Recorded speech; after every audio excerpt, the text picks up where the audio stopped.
at the John Dunn Bridge, the Rio Grande River, at this sandy place, feels energy is really nice. Thank goodness, thank all our spirit helpers.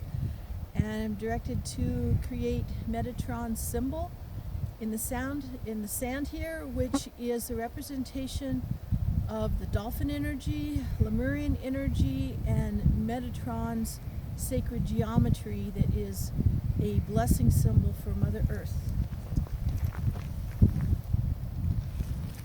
An equilateral triangle,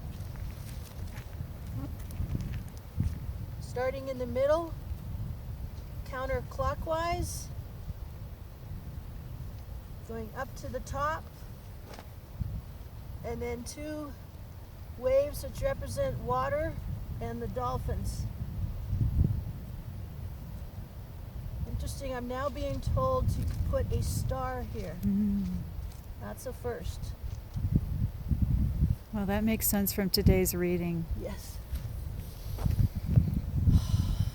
Metatron, in your honor, and as requested, we are implanting this symbol on Mother Earth for the transmutation of all evil, all negativity, into divine highest light, love,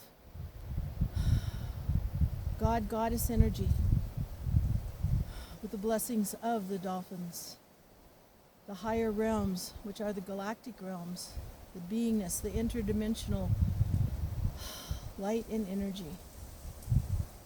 We thank you, and it is an honor to share and bless with you, Mother Earth. So be it. And so it is. Let's take a picture of